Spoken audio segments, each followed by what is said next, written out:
ever walked around Kramer's Student Lounge in Kramer Hall on the campus of Marquette University and seen anatomical figures on the wall? Figures such as this one, or this one. Turns out there's actually a story behind these figures. The mastermind or artist behind them is Andreas Vesalius. He is known today as the father of modern human anatomy. The anatomical figures on the walls of Kramer Hall come from one of the most influential books on human anatomy, Vesalius's De Humani Corporis Fabrica, published in 1543. Vesalius's depictions in this book were revolutionary for a variety of reasons. For one, they were illustrated during the Renaissance, a time when personal expression was exercised freely. They also went against the practices of the Catholic Church. Despite the backlash that Vesalius and his artwork faced, his work still continued to influence modern anatomy today.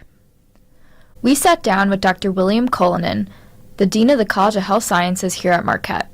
Dr. Cullinan teaches clinical human anatomy for pre-health students in the fall and instructs the gross anatomy course in the spring. Just like Vesalius, Dr. Cullinan embraces the opportunity to dissect cadavers for the purpose of education.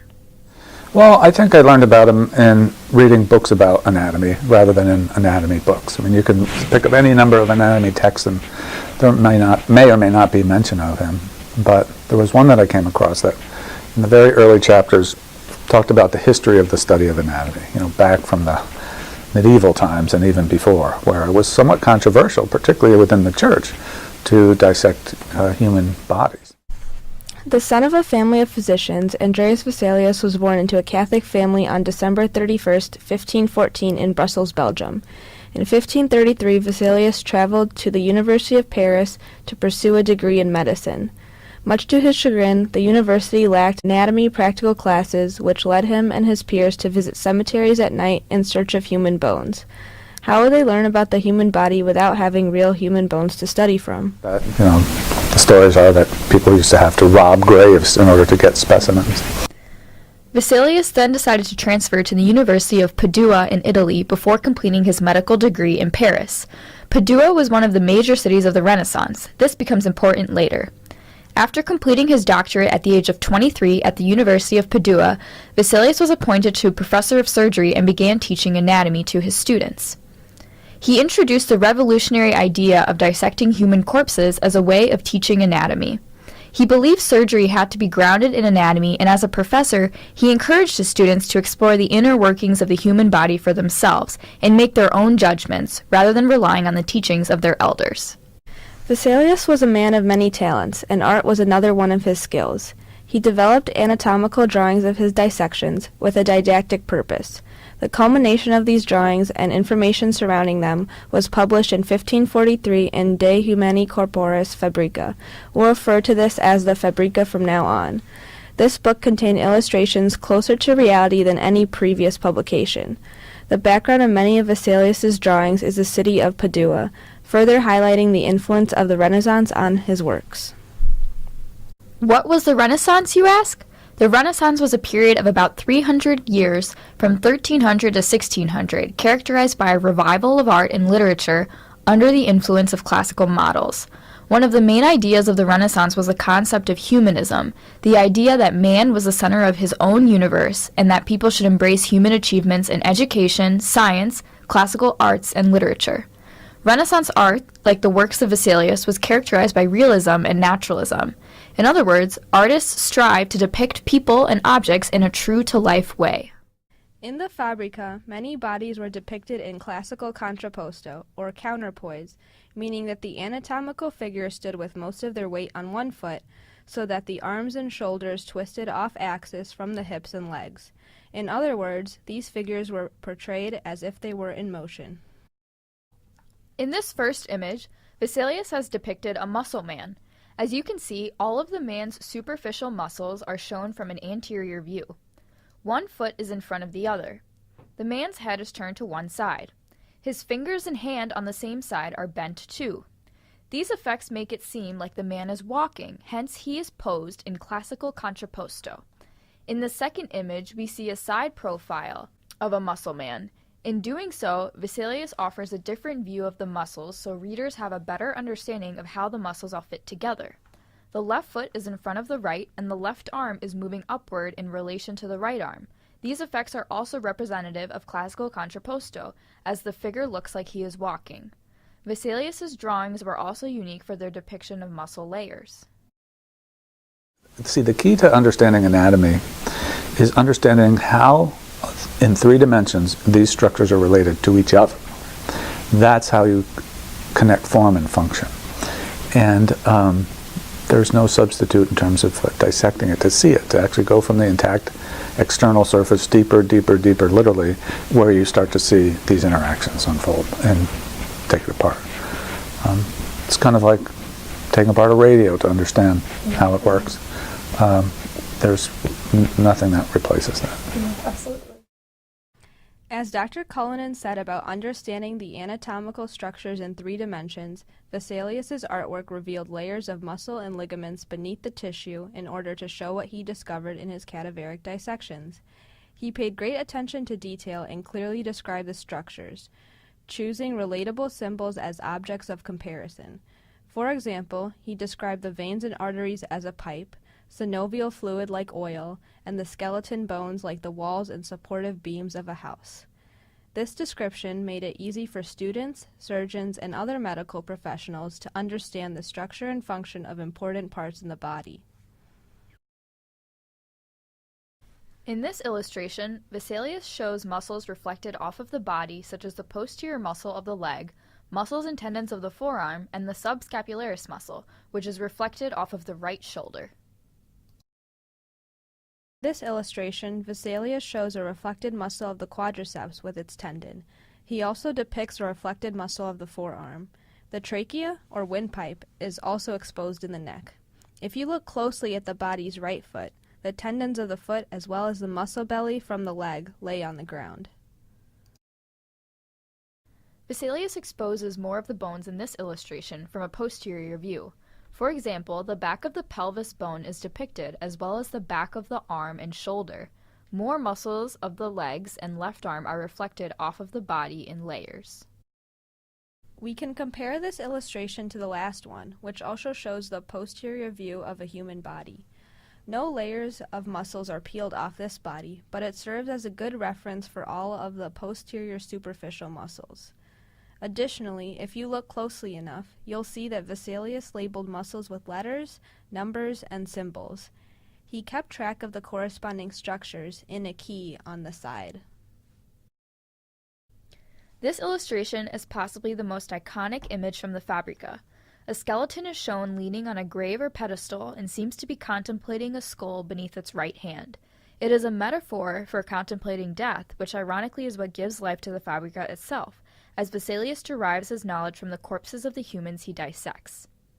Another interpretation is man studying himself. The skeleton is studying a skull laying on the grave. The image seems to suggest that the study of anatomy is simply learning about the individual parts that make us who we are. The Fabrica challenged the previously respected beliefs in anatomy as well as the authority of the Catholic Church. The Fabrica was revolutionary for its time, in part due to the Renaissance influences on Vesalius. The Renaissance was a period that demonstrated a shift towards science and factual evidence over traditional and religious practices. Before human corpses were used for anatomic instruction, animals were the only source for dissection, but their anatomy was not comparable to humans. The Fabrica went against the teachings of Claudius Galen, a very influential Roman physician who lived from the years 130 AD to 210 AD. His contributions to cardiovascular anatomy and physiology had been in place for nearly 15 centuries by the time Vesalius was born. However, Galen was wrong to assume that animal and human anatomy were the same. Vesalius's works emphasize this fact. Well, he's an interesting character because his work was so detailed, so that was the first thing. And the second thing was his rivalry with the reigning theory, which was from a person named Galen, who had actually done dissections, but not of humans, of animals. And he had a lot of things wrong. While dissecting, Vesalius discovered that Galen had made mistakes in his assumptions and exposed hundreds of his anatomical errors in Fabrica. In doing so, he challenged bodies of knowledge that were well respected for a very long time.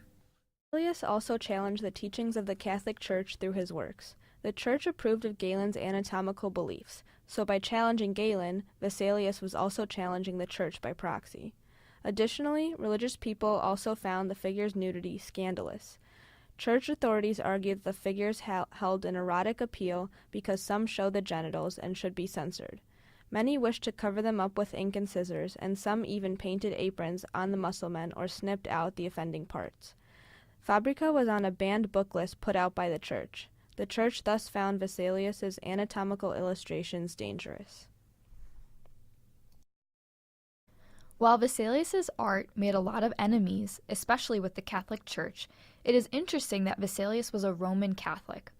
After the Fabrica was published, Vesalius was appointed court physician to Emperor Charles V, who was a Roman Catholic. Vesalius accompanied Charles V on all of his journeys and campaigns. We can deduce that he was influenced by the emperor.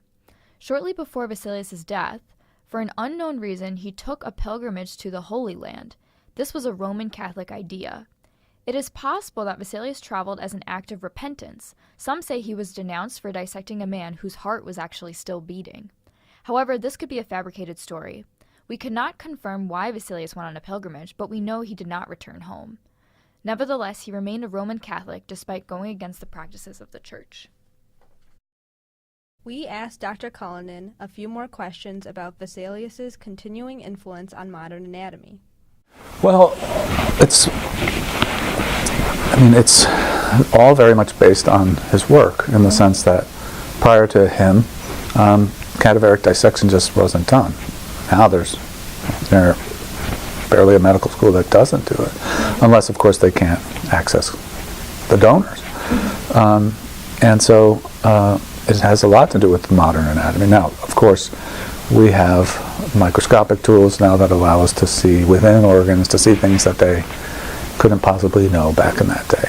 And again, so much more is known about medicine that it's easy to take the study of anatomy for granted.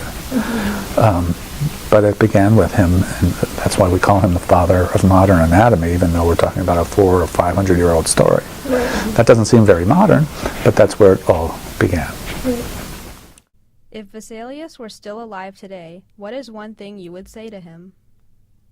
Thank you is what I'd say to him. It took a lot of courage to do what he did. He had a lot of critics. There were a lot of strange ideas about how the human body worked in those days, in the 16th century, and most of it was wrong. And what he got right, he took a lot of heat for. But his book was so impressive that it became an instant classic. And I'm sure that it was used widely throughout medical education from then on. Andreas Vesalius' influence on human anatomy has continued to shape medical education today. His book, published during the Renaissance, De Humani Corporis Fabrica, challenged the teachings of the Catholic Church by encouraging the dissection of cadavers at universities. Vesalius also proved Claudius Galen's teachings wrong by demonstrating that the human and animal anatomy were not the same. Students today continue to dissect cadavers to learn about the anatomy of the human body. The Marquette University Gross Anatomy Lab serves as a great example of this.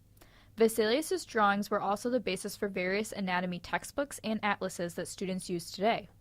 The knowledge acquired by dissecting cadavers and learning anatomical structures is foundational in allowing future healthcare professionals to diagnose and treat their patients.